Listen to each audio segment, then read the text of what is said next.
There, I should turn that down, and then I can go ahead and talk. So, today, live in the studio is myself, Lena, Rose Regina, and, what's your mic? Number 2? All right. Yeah. And Connor on mic 2. Why, hello. So, we're all going to talk about tech today. You brought Connor in with the thought that we were going to talk about databases. Databases are boring. Databases are amazing. Yeah, but they're boring. Amazing, and beautiful, and I don't understand why you don't love databases quite the way I do. Specifically... Has anyone told you might be a nerd? It's true. So, speaking of nerd, I had a great behavior this weekend, which was just really, really nerdy, and I've done it like once before. Geocaching. That is some nerdly activity. Have either of you geocached? I have not. I have failed horribly at the predecessor to geocaching. Was that what was that one? It's where you just use a compass. That sounds awful. And you wander around in the woods, and eventually you die of starvation. Cry, and people stop making you do that. All right, so I did something way more fun, which was geocaching. App on my phone, turned the GPS on, and it was like, some people have hidden objects near you. Here's coordinates. Go over there. Here's a hint. And I went with 2 other people, and we went and we just kept walking around until my GPS, they all agreed my GPS is not very good, but we found a spot and it was like, well, it's supposed to be here. And then we just stood looking, and then we kind of looked under things and looked around things, and finally one of them picked up a rock and was like, this isn't a rock, it was a fake rock. Yeah, I mean, and it was that's great. Kind of part of it. And then inside the fake rock, there was these little notes, and we could, she wrote down her username for geocaching, and now it's recorded, and she'll log it at home that she found this geocache. It was really fun. So using the GPS technology of my phone, and apparently neither the woman we went with, neither her nor her wife have a GPS enabled phone, and they use the GPS from their car. Yep. And they just go into, I'm like, wow, that's, They just take it out and walk with it? Yeah. Yeah. It's a GPS, it works. Which makes sense, but, so, this was very pleasing and felt very nerdy to me, as far as but it made me go outside, which I wanted to do anyway, to walk around, because I am now doing a quantify self-tracking pedometer. I got a little Fitbit pedometer. I got the Zip, and I thought it would sync with my phone. Totally will not sync with my phone, which is a little bit of a bummer, so I have to sync it to another machine. But I just want to... So I'm now keeping track of how many steps I'm taking using tech. Okay. Because otherwise... I have no inclination to walk places. I normally walk places, but I'm not well, I'll just double back because I forgot a piece of paper. But now in my head, I'm well, the pedometer is watching me. I'm always glad that, because technology has made us able to be so much lazier in so many ways. I'm really glad that now it is also encouraging us to, go places and do things. Yes. And also track how much we're walking around, because otherwise, how would we know? We would just have to look at our legs and say, are my legs getting flabby? And that's so imprecise. And mine are. But I'm hoping to reverse that by way of adding more tech. Okay. And you're just hoping that the motivation of seeing that number go up will be more effective than the motivation of your legs getting less flabby? Yes. That's the hope. It does. That's pretty much how I work, so. It does have an emoticon on it. So if I don't walk enough, it's frowny. And I have found that sort of emoticon is incredibly useful on me. For a while, I did food tracking on an app on my phone. And if I did it right, I got stars. And this was incredibly useful. I was like, I want all of the stars. And then they moved that part. They moved the stars into a back corner, and I just stopped doing it entirely. Do you know about Habit RPG? So my friend who does the geocaching does it. I have heard of Habit RPG. Are you a user? I'm not. Okay. My girlfriend is perhaps an addict. Yeah. Okay. She is somewhat addicted to Habit RPG. So it's a free website. Yep. You go on, you make a profile, and you set up your to-dos, and you can do it with friends. Now that's the difference I didn't realize. Yes. You have an adventuring party with your friends. And it's just like, I'm going to do my laundry on Sunday. And it's like, did you do your laundry? No, the monster eats you and your friends. Basically, yeah. You set up the whole thing, and it doesn't, like, Habit RPG doesn't care what you do or don't do unless you tell it. So you say, like, oh, I totally want to award myself points every time I do my laundry because I hate doing laundry. But for, I have a dishwasher, so I'm not going to bother awarding myself points for doing the dishes or what. You can set it up however you want. And you can do daily stuff and weekly stuff and general to-dos. Like, at some point I'll do this, and the one time that I do it, I'll get 100 points because I don't know, insert your thing here. So my friend and her wife who do the geocaching are also on Habit RPG, and they were talking, and we're all being social together, and then our wife wanders off, checks something, and goes, "No, Lisa, I hate you, Lisa." And apparently Lisa had not checked in until after midnight, and resulted in everyone getting attacked by the ghost stag. And I was just like, wow, I don't think I want my to-dos to impact other people, but maybe I should. I hate when I get attacked by a ghost stag. That's really inconvenient. See, all of this just sounds atrocious to me. I do not respond well to judgmental emoticons telling me how I did. Like, that does not work for me. That just then you'll makes like me the rage upgrade. out a whole bunch. Interesting, on the Fitbit, you can turn that off. Like, you can turn off the emoticons, which made me... I thought it was interesting. I know that I find whenever I frown upsettingly at you, you usually just giggle at me. So I totally believe this. It's like that. Oh, yeah, you're right. It's just a transfer between real life and digital interaction. Yeah. Oh, that makes sense. Silly other people thinking they can control my actions through emotional manipulation. So quantified self stuff you don't think would work on you? No, I hate it. I've tried, and I frequently... Now, does that include if you're just keeping track of things you do? Yeah. Okay, so you just don't want to know. No, I mean, I have kept track of stuff at various points, and basically I found that when I'm keeping track of stuff, I'm generally pretty good at evaluating myself. Okay. It is, so it's the judgment you don't like. It's the judgment I don't like. I rage pretty hard against authority in many, many forms, and apparently I rage really, really hard against judgmental little emoticons. Huh. I'm not big on false authority. Like, false authority, I'm like, I don't really want this input. But authority I've bought into, I totally will buy into. I'll be like, yes, you know what? I didn't check in, and I have friends who are procrastinators. The stag should have eaten me and the rest of the party. My mistake. I think the other part of it for me is that a lot of the time when I fail to meet my goals, there's a decent reason.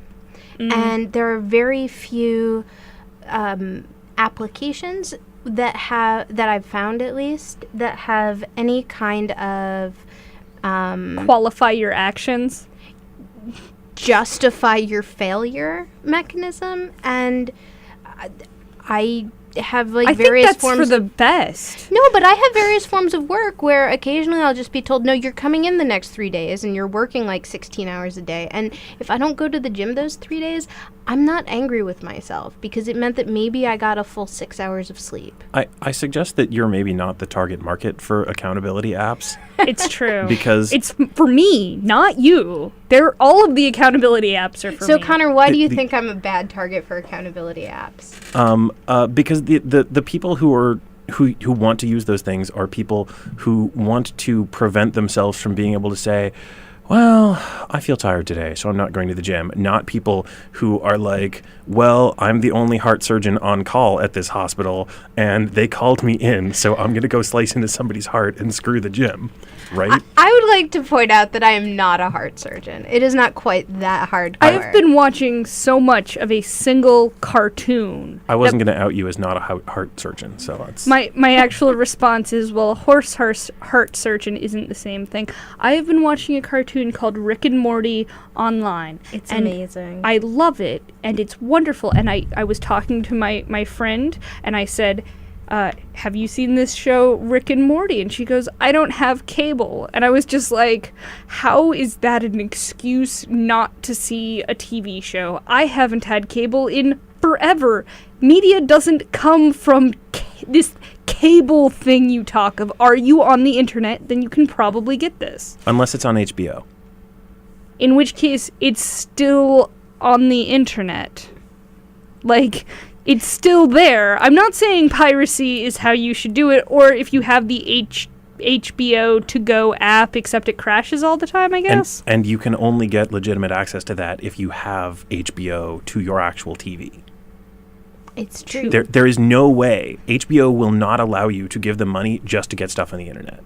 Huh. Well, like, they will. Well, there is... But you have to do it through a third party, like iTunes or Amazon. Oh, that's news to me. Because I remember, what is it? Shut Up and Take My Money, HBO.com or something like that. Well, so my understanding is that there are a bunch of HBO shows that you can buy episodes of in relatively close to when they come out real time. Okay. And it's just heinously expensive, and you only get that show. But there's no subscription service that you can buy separately.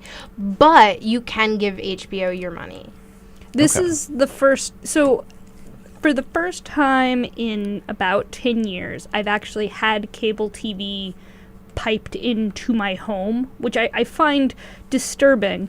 And luckily, You're accustomed to watching your media on a series of tubes instead of pipes? Yeah. So the mechanism by which cable TV plugs in, as far as I can tell, my cable box is ungrounded. And when I plug it in, a hissing noise fills the stereo sound system my roommate set up. So I can only set it up in a very specific way. So if I want to watch cable, I'm plugging it in on purpose and ignoring the ungrounded noise. Because my roommate's like, no, I'm going to get rid of it. And then he keeps being put on hold. So we still have cable TV, because if he didn't, it would somehow cost more for cable internet.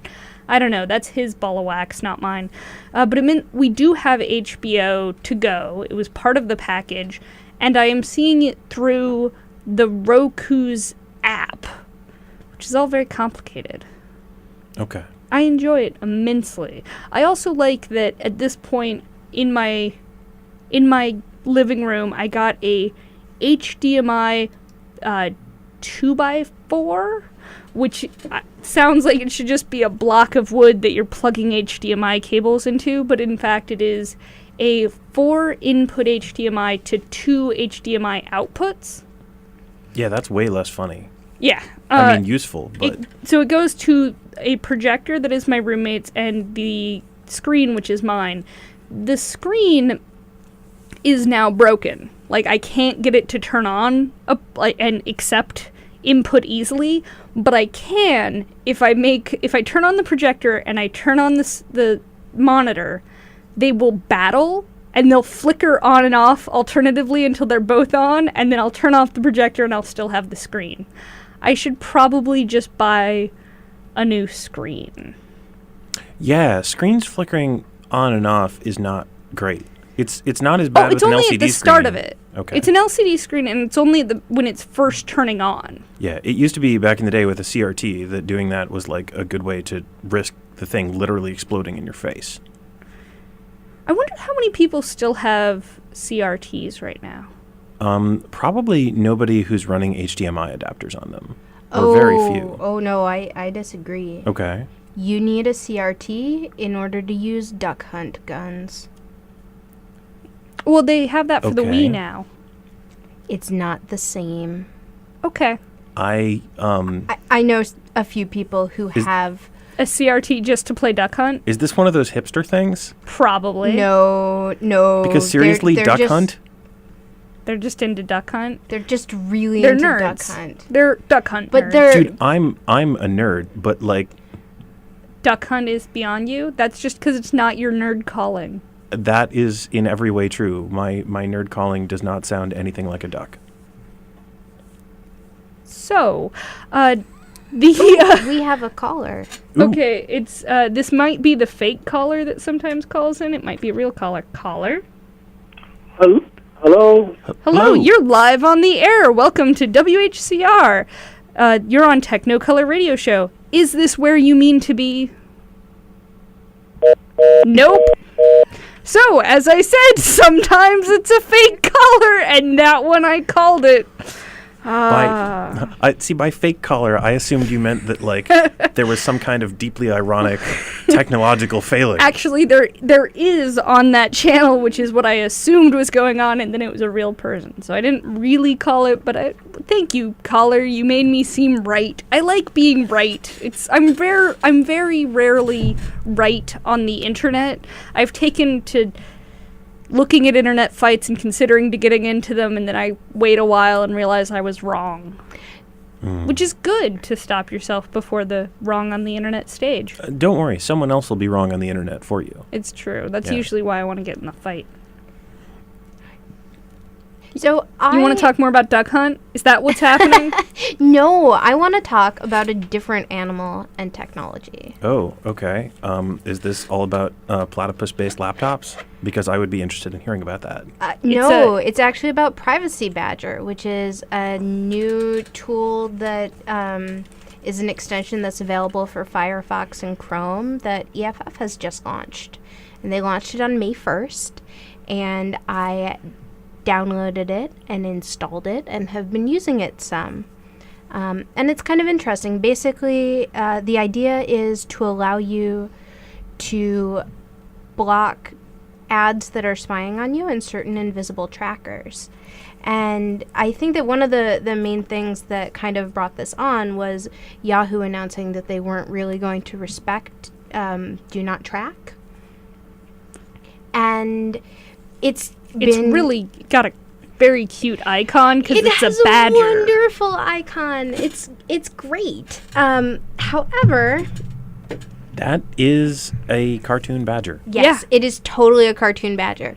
And basically, I click on the little badger, and this list of thingies drops down, and there's a slider, and I can move it from red to yellow to green, depending on how much information I want that tracker to have. And so my first instinct was red. Yes, all the red. I went to Facebook, which is probably the first fail, and just moved everything to red, and then no images would load. Wow. And so I have no idea if that was just the various combination of bad choices I have on my laptop at the moment, or if that really was a product of how I had adjusted all of my settings. But I think it's kind of neat to take a new tool and play around with it and see what you can break, and then hopefully figure out how to unbreak all of your photos on Facebook. So this makes me want to ask, did you read the really awesome news story from last week about the pregnant woman who lives not too far from here who decided to hide her pregnancy from the internet?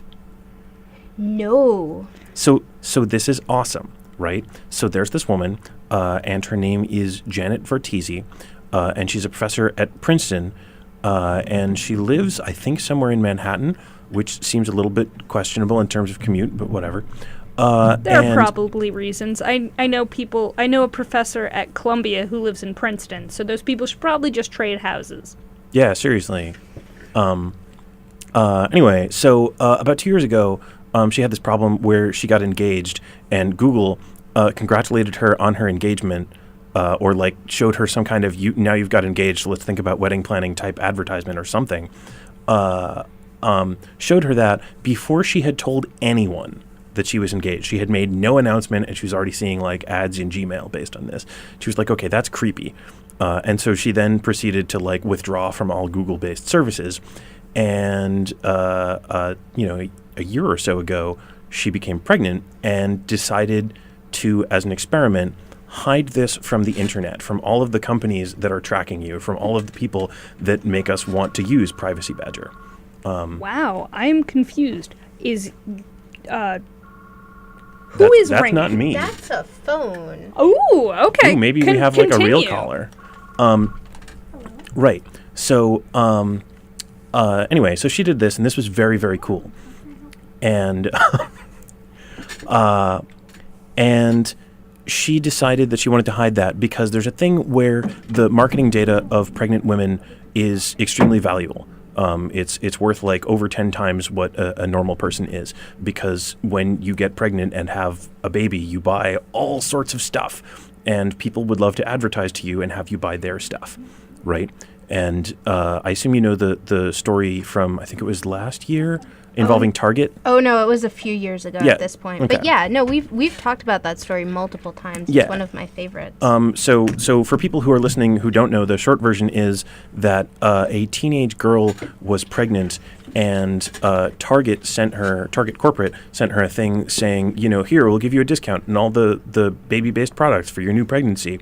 And her dad went, "Excuse me?" And she went, "What?" And then took a pregnancy test, and it turned out that she had been buying anti-constipation meds and certain other things, and Target had figured Unscented it out. hand lotion. There is we go. Apparently one of the big tip-offs. Yeah. And because just about every company that can tracks just about everything, they figured that out, and she hadn't even sorted it out yet, and that's kind of crazy. But yeah, so she went and she told all of her friends, said, hey, I'm going to see if I can conceal this pregnancy from the internet and from Google and from Facebook and all of that. So she told all of her closest friends, don't post anything about my pregnancy on social media at all. She went and set up a separate account on Amazon that went to a mailing address. Bought everything that she bought online through Tor. Right? Tor being an anonymizer thing that actually you can probably say way more useful about Tor than I can. Yeah, I mean it's the onion router basically. You go through Tor. It's almost an encrypted VPN that bounces through. I believe it's 3 different nodes, and there's some neat math going on that makes that work. For the most part, it has been cracked in certain ways, and use at your own caution. There are definitely ways you can expose yourself using it, but yeah. So Yeah. I have used Tor at work because on my work computers there are moments where I can't install anything and I need to check things that are outside of the proxy of my location. Mm-hmm. So strangely the easiest way to do that is to use a portable USB Tor. So I just have Firefox running Tor on a USB drive that I can just run and then go through Tor to check if the proxy in my library, like if a proxy issue is still working. And there's something so beautiful about using Tor for something completely legal and legitimate in all ways that is actually somehow just fun and for work reasons. That is kind of fun. Yeah, I have to say that most of the stories that I know that involve people using Tor involve them doing things that they really wish no one knew they were doing. Like being pregnant. Yeah, which as we know is illegal in this. Wait, no. But yeah, Only in Tennessee. So it would. I'll talk to you about it later. So it was fascinating because she had to buy all of her stuff through Tor, and all the things that she paid for on Amazon, she had to go into stores and buy Amazon gift cards with cash to do it. And she had to have the ship to address be not her home address, but a P.O. box that she got. Well, no, she didn't have to. This is the level to which she went to avoid This is what privacy she had to do in order to achieve her goal. Yeah. Like, she wasn't forced into doing this. This is totally a thing that she chose. But it also ended up meaning a lot of other really weird things. She wasn't able to really say casual things to her friends on Facebook, like, oh, happy birthday, because whenever she went to do that, she was like, but I haven't told this person not to talk about my pregnancy on the internet, or maybe I have, but maybe they forget. And I don't know that they're not going to say congratulations on your pregnancy. And like, once that's out there, like, Facebook knows, and it's difficult to take that back. I mean, though arguably you could just post back, no, I just got fat. Because I would say with certainty that has happened on Facebook. I would for realsies. I would say arguably that you are a person who would be comfortable doing that, and that the average human. I mean, she also, even if she did that, it may not stop misplaced ads from That's believing she true. was pregnant. Because you can say, no, that's not true. Like, I know people who have truly bizarre sets of advertisements on their thing, and they're like, this isn't related to me, but it's just because of other What I love is when I will, for whatever unknown creepy reason, get ads next to each other that are like Christian mingle and then a Muslim dating site. And I'm just like, you do realize that clearly I am being miscategorized by at least one of these two. I really enjoy it when I receive ads for discrete breast enlargement or for birth control pills. Those are my favorite. So do you think that has to do with the volume of shampoo you buy? I think it has to do with my lovely demeanor and my ladylike figure. All right. So, Anyway, but yeah, so it was really interesting, and she was kind of surprised at the end of the day that at no point did, say, the FBI knock on her door, because here she is engaging in all of these cash transactions, using Tor every day, doing this, doing that, and, you know, presumably if somebody's engaging in that much untraceable cash transactions and doing all these other things, like somewhere there is at least one government agency that is looking at you going, yeah, so what are you doing? maybe they can look enough that they're just like, no, it's legit. They're hiding their pregnancy. I mean, it is true that the NSA has the ability to crack the encryption used for medical records. So. Did not know that. Yep. Awesome. So perhaps it's just that they can see even more. So she made it. She was able to make it through a pregnancy. So far as I know, yeah. In that, you know, there are now news articles about this whole process. Like, she's not somebody I know maybe she personally. wasn't trying to hide the baby. Like, well, right, but my point is that since there are news articles about this, like, I think Google knows now. yes. And I think Facebook does too, because, you know, presumably those companies know anytime, like, articles are made about them, they have some people read them and care. But yeah. No, they're just paid to look like they care. It's not yeah, that's true. true That's caring. True. Yeah. But anyway, I think this is really interesting. I think it's a thing that is worth looking into. It hiding yourself from this kind of corporate data collection requires a pretty serious level of technological literacy, and requires you to be willing to put up with a lot of pain in the neck.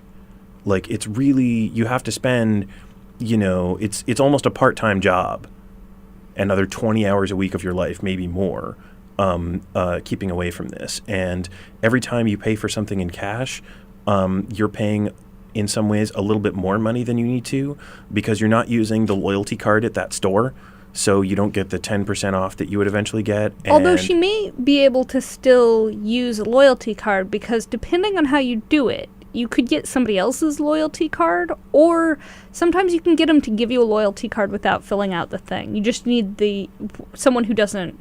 Yeah. But again, that's another... It's another layer of complication. And every time you pay something with cash, you're paying the exact same price as somebody does if they buy that same thing with a credit card. But credit cards will give you points, which, you know, is eventually turns into some value that you get out of the credit card processing fee that the store is paying.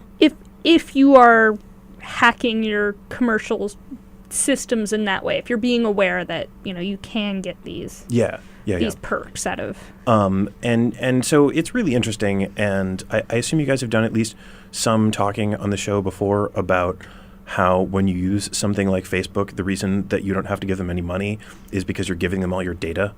We use the very simplistic phrase of, when you're not paying for it, it's because you're the product. Yeah.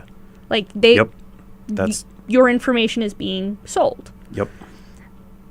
I recently had a conversation with a woman in my library who was saying, I'm very concerned that the way books are being recommended to me is by, like, algorithmically who has read similar things to me, and the way that Amazon does it.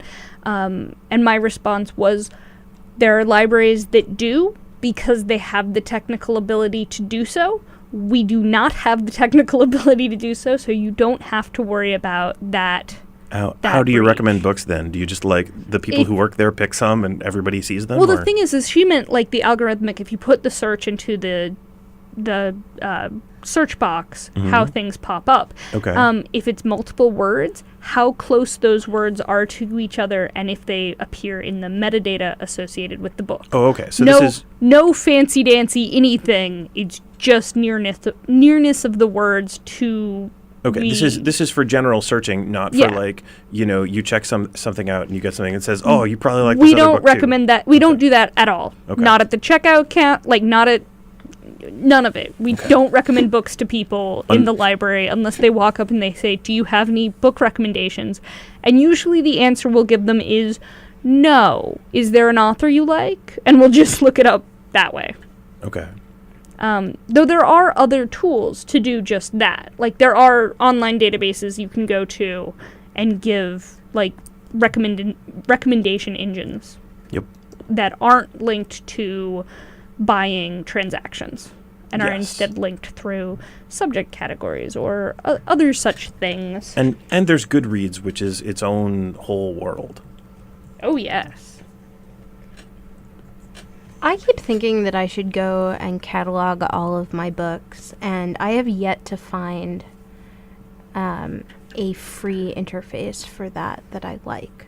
You don't like library thing? No. The only, like, I mean, also keep in mind, I have, like, a lot of a books. lot of books. So Although a bunch most of them, of your books have ISBNs. yes, which would yes, there are considerably only, speed it up. There are only, like, a few dozen that are weird and obscure enough that I can't just scan Or them in. simply old enough. Or old enough. Because That's if true. you And I do have a few that are old enough. ISBN is the International Standard Book Number, and it makes cataloging books way easier because you can just punch the digit in, or using a tax or using an app on your phone, you can just scan ISBNs and barcodes, which makes cataloging such things much easier. Yeah, I'm really glad that phones have gotten on top of barcode scanning, because for a period of really ridiculously long time, if you wanted a cheap barcode scanner because you wanted to, for example, like start digitizing your library, you really didn't have any options except for QCat, which was available for like 6 months, and then you could maybe find one on eBay, but that was it. That was the only way to find a cheap barcode scanner. And, now that thing which you might have in your pocket anyway will probably do it. Although it's interesting to note that the number of barcode scanners, like how it's been expanding. If one does want to do food tracking, if you only buy food out of packages, you can start scanning with your phone to get the nutritional data to pop up, which I'm glad about. But there are barcode scanners that are scammy spyware that will just start tracking various things. Yeah, I believe every part of that. Yeah. So be aware when you're choosing your barcode scanner, the privacy notions of, how much information of this do you want to share with a random third party. Yeah. Ooh, I made a noise. Sorry. I'm not... Okay. Are we better Ooh. now? I think so. It may just be my headphones, so I'm not going to worry too much about it. I didn't get to mention this last week, but there's going to be a Kickstarter going up for a thing that I think is cool and might be useful for... it's supposed to be for children, but I think it could just be useful for random folk, which is a wearable phone that you can have as a GPS locator, and just... I'll talk a bit more about it, but I thought it was very cool. So have either of you heard of Tinnitel? No. All right, so... Is this for people who suffer tinnitus? No, it is a watch phone, and it's the smallest mobile phone that's just designed for kids. So that's the qualifier, the smallest mobile phone designed for kids. Okay. And it's a wrist watch that has a GPS in it and can do voice calling. So if you hit it, you can just be like, "Mom," and it'll ring, whoever mom is Right. programmed to ring. And it lets you watch on the GPS where whoever is wearing it is. I thought it was rather neat. I kind of worry about that, because that seems like Lassie is just going to be totally out of a job. Exactly. Because now when Timmy falls down the well, he's just going to be like, "Mom, I'm at the bottom of this well." Whereas my Only you immediate- don't have reception at the bottom of the well. Oh, so okay. All Timmy's right. still probably Lassie has got job it. security. Yeah. Excellent. Whereas my immediate response is to worry about basically this phone being foisted off on kids who maybe would be better off with a little less parental supervision. Like, I think that a lot of the applications to track your kids, I get where it's coming from, but This I also is for like 2 to 9-year-olds, and my thought was I want to put it on folks who have dementia. They won't know what it is, but it'll still track where they are. So maybe there's a different GPS that'll be easy, but if parents are so inclined, I've gotten into too many arguments on this show about, like, where does parental, like, monitoring become creepy. I think it becomes creepy fairly early on, though I've had people on this show who well articulated why that concern is not for you. And I'm kind of inclined to agree on this one. A watch that has a GPS on it for a kid between ages 2 and, like, 9, I'm cool with it. as I'm long okay as with it's that. that limited. I mean, but there's also the concern of just like, well, who else can now track your kid? And like, what level of Ooh. security is there? See, I don't have enough stranger danger to have that No, response. I am not worried about strangers. I am worried about other parents. Okay. And I mean, statistically, like, that's where the biggest risk comes from. It comes from other family members. It comes from other family members who are going to know that your kid has that device and are probably actually going to spend enough time near enough you and may potentially know you well enough to be able to figure out what their login is in order to be able to find your child while your child is then unsupervised. So you said it's a smartphone? Yeah. Is it a particular type of smartphone?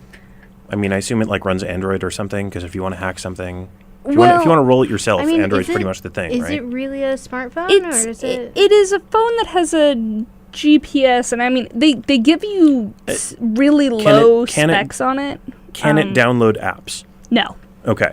I mean, it look, has no technically- screen. It has no buttons except for the button that hits call. Okay.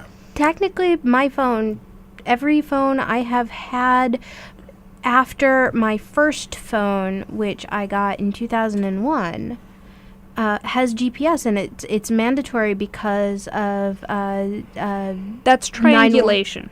no. It's GPS proper. It's just a question of how much access you have to use the GPS in the ways you want to versus the phone company being able to use the GPS in the way that the phone company wants to. So the question that I have, and the reason I'm asking about apps and what can be downloaded and whatnot, is that it's not actually that hard to write software which will remotely turn the phone on, right? And, okay, yes, this means theoretically that, like, I don't know, the NSA or somebody who has, like, a lot of money, right, could totally insert some malicious software in your phone and just turn it into a microphone in your pocket, right? But this is true of your phone, and this is true of any laptop that has a built-in microphone and any computer that has a microphone that you haven't unplugged, and, like, that's just a thing that's already true, right? But I feel like if such a thing exists, then it doesn't take long for somebody to write an app that says, hey, parents, put this app on your kid's, Lassie phone or whatever it's called.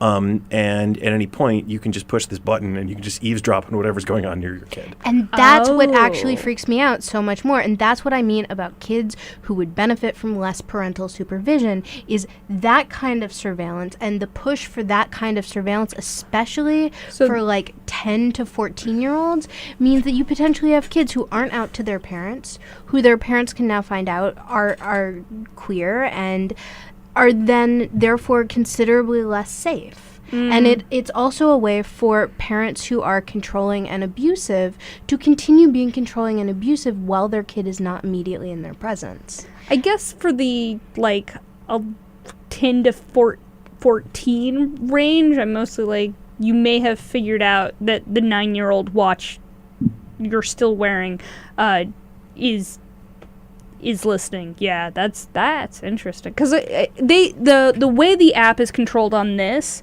I don't think you'd be able to drop the software on it easily. Like, it's really stripped of much power. Oh, sure, but But I mean, the people who make it could easily just Right. include that as a feature. Right, and it's difficult to do that to somebody else's phone, right? Like this isn't a thing where it's so easy that anytime you leave your phone unlocked in a room and you go to the bathroom and you come back, that somebody could have just bam, like I'm done actually not certain about that. No, anybody. Okay. I'm sure okay. that Anybody. Yeah. I'm no, but sure that there are somebody people can, who yeah. can, right? Like somewhere in the world, like, okay, so Lena carries around her thumb drive that has, Firefox and Tor on it. Like somewhere in the world, there's somebody who carries around a thumb drive that has the, I totally hijacked the crap out of your phone on it. Yeah. Right? But unless but like the average human being, right? I'm sorry. I just can't You- relate you to have the average no- human being. You have no fear of the average human being, and frankly, as far as I have been on a chain of email conversations where people keep dropping other people out of the conversation because they don't understand reply all. So at this point, I am no longer afraid of even the average human being. They have to be a number of steps higher before I'm actually afraid. Because I'm like, no, a lot of people, maybe average, can install an app. Right. Like, but I'm saying that maybe. if somebody is so if you're selling to parents that want their kids to have this phone, right? Like a decent section of the market that is buying that phone is also going to want the app that allows them to occasionally push button eavesdrop on my kid through his watch. Yeah. Right? Okay. And so and they're going to find a way to make that really, really easy and say, for an extra $10, we'll put this on it if that's Yeah. what you want. Yeah. I would just like to point out that trust but verify may actually be the single worst statement related to civil liberties that has so unassumedly or so been so accepted into like the cultural... I missed something. You're gonna have to step back a bit. All I know is that she's quoting Reagan, and I don't. Cats and dogs living together. The world is upside down. No. I just want to. It is the okay. So a chunk of what we're basically talking about is trust your kid, but verify. Don't necessarily believe them on where they go. Like, I'm sure that the most benevolent interpretation of this phone is then you know where your kid is and you just go get your kid and you're not left like looking for them and going, oh, we were going to meet up here and that didn't work. But I think the other half of it is, well, my kid told me that they were going to this place. Do I actually trust them that they went to that place? And I think that 9 years old is young enough for that to be creepy and like actually really harmful. I don't know, that's the first time when like my mom really considerately gave me boundaries on where I could walk when I was a kid. She was like, when you leave school, you can walk you're not allowed to cross this street, or this street. And I was like, okay. She left an entire quadrant open. Like, it should have had one more street of barrier because it was just a U shape. And one day I just walked all just continuously until it was nightfall. And it was a good, like, my parents were very trusting and they were like, oh, well, you didn't break a rule, but we're spirit of the rule. We're sad. And that is so much better of a conversation to have with your kid. Except it would have been helpful if they'd had any idea. Like, that, I've had a couple of situations where I'm like, no, my parents should have had a GPS on me when I was a kid because I just went places and that was a mistake. I was not harmed, but I don't think it would have been bad. As far as GPS goes, like listening in on conversations. So I totally buy that. Yeah, maybe there were times in your childhood where it would have been good for you to have a GPS tracker on you, so your parents know what the hell is going on. And I'm sure there have been times when I've done stupid things, and my parents would have loved to know where the hell I was too. But I don't. I think that those times are the exception, and just for me, I don't think that having a GPS tracker on at those times is worth the price of having one on all of the other times. Like, that is creepy. My father is far too invested in just retaining ambient data in his head for no reason for me to have wanted to actually have the GPS, even in those two instances where it would have helped.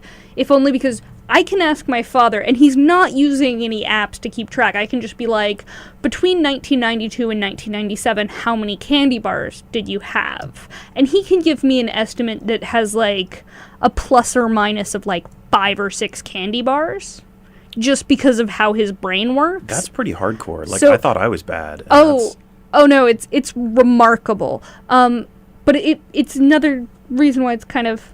Maybe it'd be best not to. I don't have that special superpower. No. I'm just didn't wondering, inherit how do you fact check him? Oh yeah. Okay. Yeah, no, it's great. You can ask him.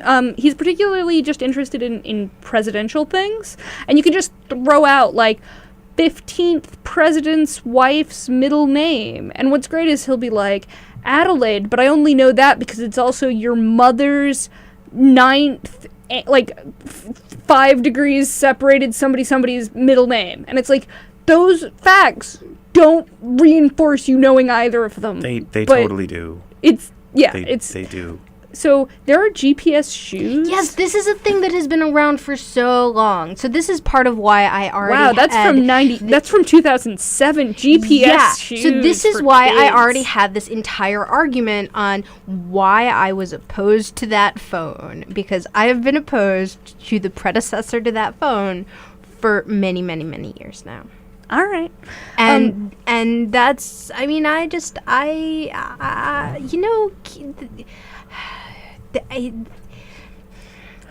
think sometimes it's just not worth it.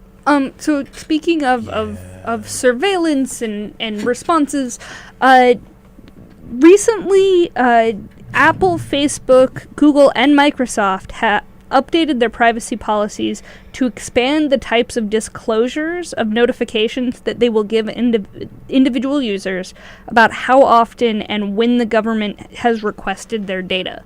So a while ago, they asked the government for permission to do this. The government was slow on responding, and now all 4 of them have just gone, okay, we're banding together and we're making this response. It doesn't mean they will, just that conceivably they will. Oh, well, I feel way better. Yeah, that they right? might. That's really... They might. Honestly, I feel a little better that they might. I do. I'm glad that they were able to make this much of an agreement with each other to say they'll do it. I am not impressed by this declaration that they might defy the government in a way that I'll never know if they don't. I don't know if they're even necessarily saying that they'll defy the government. No, they're not Yeah, even saying no, that. They're saying they might notify people that assuming that like they haven't been told they're not allowed to. Well, that's what I mean about the defying. So this is they're not going against gag orders. The reason why I like this is, paper trails have strength over time, and this is something which is in terms of service. So I'm glad it's getting in there and not just ignored. And I'm also glad that people are upset that it's not far enough. Like, it's both of these are good. I'm just seeing it as movement towards good in the realm of surveillance-y stuff. Because for a long time people just went, oh, they're just not going to say anything, and that's what it is. And the fact that they're at least saying, no, we want to notify you. I appreciate their declared attempts to not be totally spineless. I appreciate that as a whole, the tech-using public has apparently made it clear that they care enough that companies are feeling the need to do this. Yeah. That may be the heartwarming message to take away. All right, is it more heartwarming that there's a new Bitcoin laundering app? Is that nice? No? It's up? No, I'm not really into Bitcoin. Okay. I actually really dislike Bitcoin. Why do you dislike Bitcoin? Besides that, you probably don't. You just really like Dogecoin, right? Very no. Okay, so at some point I'm gonna turn into more of an economics nerd than you really want, and you should. No, this has already happened. Go ahead. There was 15 minutes one show where it was just economics, no tech at all. Okay, so and I was joyous, and Lena just zoned out. Eventually, I cut them off. I was like, "It's not tech enough." Okay, so like step 1, Bitcoin is inherently deflationary, and I'm not cool with that. Deflationary economies are bad. Deflationary economies mean that people who just happen to already have money are more rewarded and do better than people who actually do stuff that might earn them money. Like there's any number of things that you can say about the free market, right? And about capitalism, about whether it's good or whether it's bad. But like this idea that, when you do stuff that is actually useful to people, you are in some way rewarded with money, like, is a great idea. And it turns out that like the number one way to make money is actually to mess around with money and be in finance. And that's this giant flaw in the free market that we haven't really figured out a solution to yet. And we might never. But a deflationary economy is really, really terrible because it, assuming that everyone's in it, right? And I mean, Bitcoin is like this weird side thing. But assuming that everyone's in a deflationary economy, it pretty strongly discourages, squashes, etc., class mobility. And I'm super not into that. There's also the fact that, as far as I can tell, just about everybody who is really into Bitcoin right now is, I am not sure what word I'm allowed to use. You know what? I'm going to go ahead and I'm going to interrupt. Someone I probably don't like. MIT is now going to be giving $100 in Bitcoin to every undergraduate as like an experiment to watch where it goes. I heard that and I thought that it was a joke. Nope, it's real. Okay. Yeah, they were able to.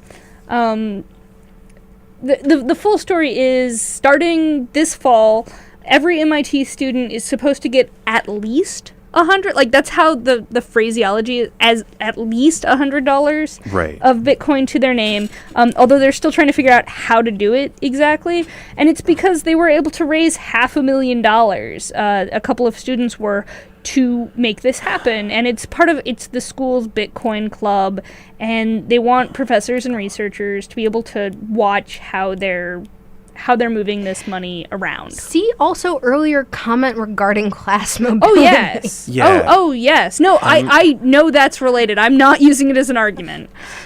I'm glad. So that sounds to me as though it is an initiative primarily run by people who have their head shoved up right where the silver spoon goes.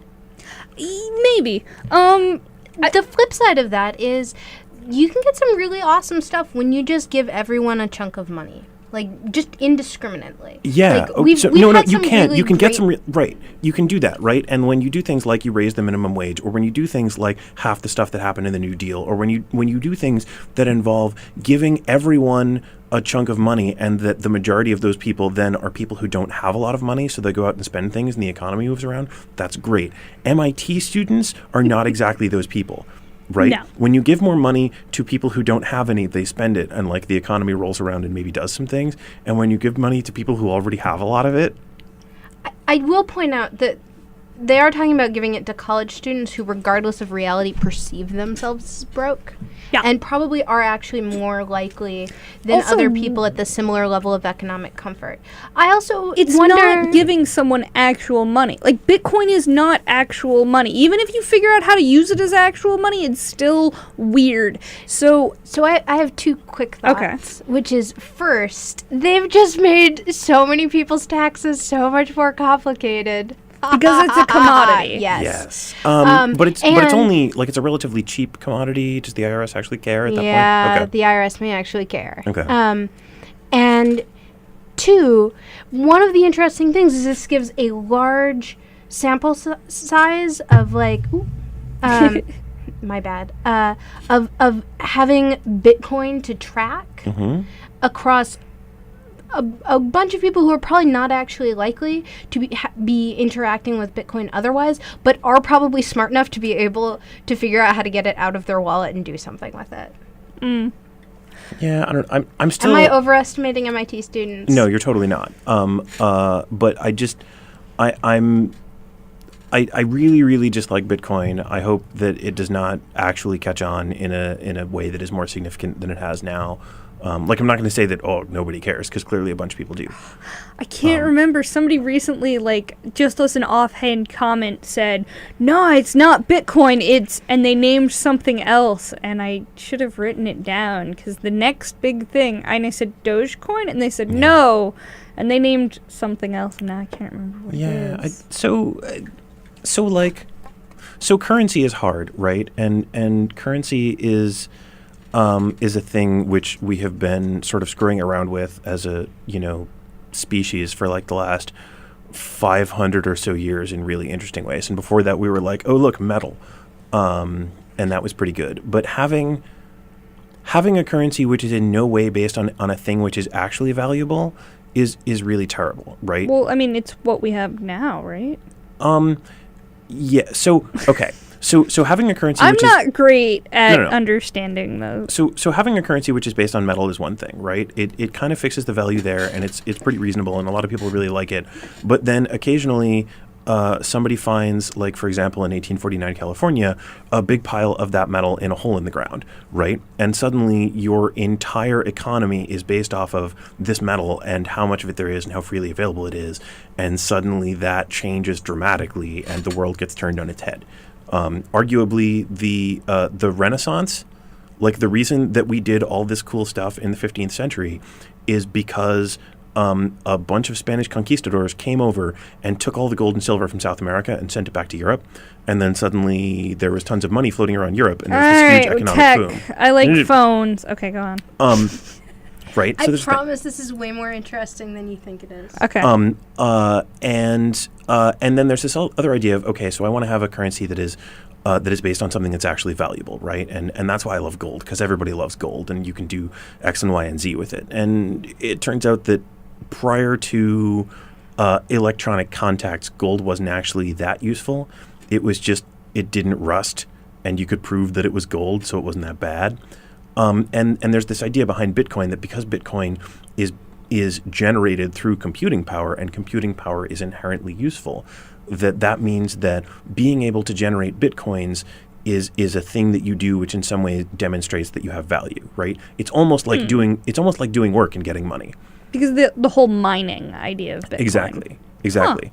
Huh. It turns out that whole premise is totally trash at this point, because if you mine for Bitcoin with your laptop right here or whatever computer you have access to, Bitcoin is generally not worth the price of electricity that it costs you to run it, right? So unless you are using electricity that you're not paying for, in which case you're kind of taking that money out of someone else's pocket in a weird sort of way, and therefore not generating value. Congratulations, it's almost like you work on Wall Street.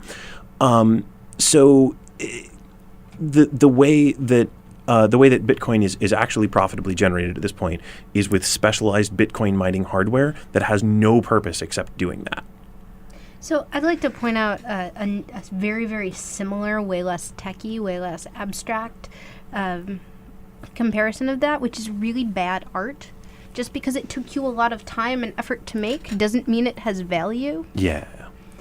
And that's kind of how I perceive Bitcoin, as just like really bad art.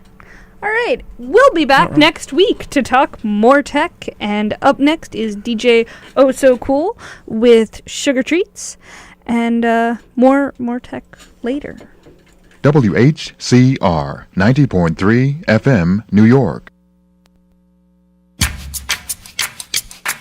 If you know the symptoms and get the facts, you'll know the signs of a heart attack. Women, listen to me, and when I'm done, if it sounds familiar, call 911. Pain in your neck, chest, Arms or jaw, shortness of breath. please tell us more. Cold sweats and nausea, tiredness, It's time to take it serious. Back pain, stomach pain, shortness of breath, cold sweats, nausea, dizziness. If you know the symptoms and heed the signs, you'll be around for a long, long time. Women, listen to me, and when I'm done, if any sound familiar, call 911. Learn a song that could save your life. Get a free download at womenshealth.gov/heart attack. Women, listen to me, and when I'm done, if any sound familiar, call 911. If any sound familiar, call 911. A message from the U.S. Department of Health and Human Services.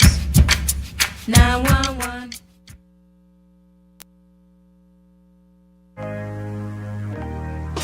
All in together now. We can make it better now. Come on, can we do it? Yeah, you know that we can. We rope it up, Cause we know how to jump. we roll it out, Cause we know how to skate. we'll cut it down. Cause we know what to pop it out. We eat healthy stuff. Can we do it? Yeah, you know that we can. Can we do it? Yeah, you know that we can. Yeah, well come on. Today's a good day to grab your kids and hang out with them for an hour. Dance, walk, play a sport, or cook a healthy meal. Because just moving a little and eating better every day can help make you and your child healthier. Can we do it? Yeah, you know that we can. We'll ball it up. Cause we know how to hoop. We'll mess around. Cause we know how to play. We'll drop it down. Cause we know how to dance. We'll veg it up. Veggie night and day. Can we do it? Search We Can online to find doable tips and activities that you can use every day to keep you and your kids healthy. Remember, that's We Can. A message from the Ad Council, HHS, and NIH's We Can program.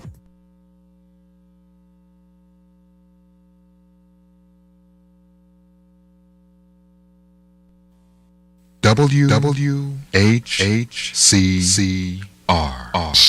Sugar treats.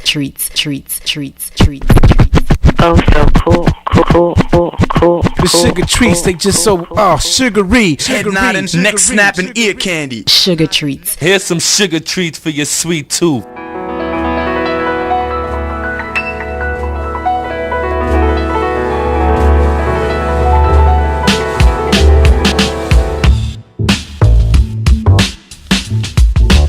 Oh, so cool.